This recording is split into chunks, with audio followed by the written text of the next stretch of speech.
sa whakako, e i tainga i hokuloto, i ama e plata.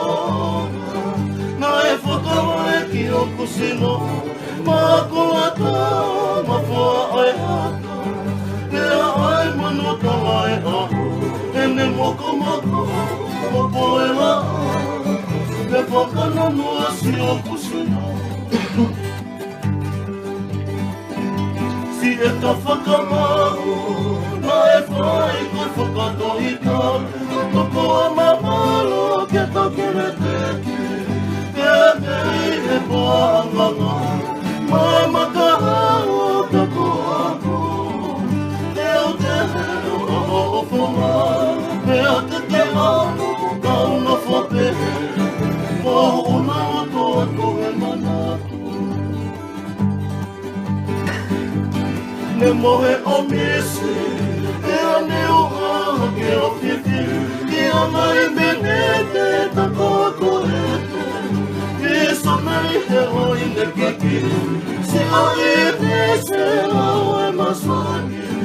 Mo e te tapaki o Hawaii, i he no whakai, ka te ora tape, i tonga siu eri o e Pasifiki.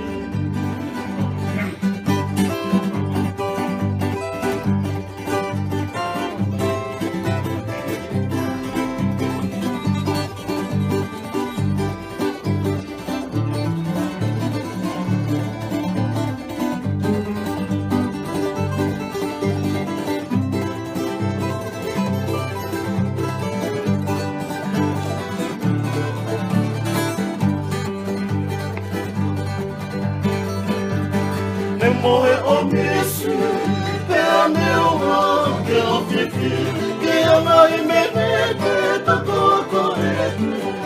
I sonei he ai ne kiki, si a i te se lau e masani. Mo e whetapaki o Hawaii, i ana whatai, ka te ura tape, i tonga siu eri o e Pasifiki. Ka pau e i kuna, ae o whani e mate pe atu. Ki ana toanga ka te urerenu, ke o kokoa ki i manu kuna. Manu tala topoa i nei na more,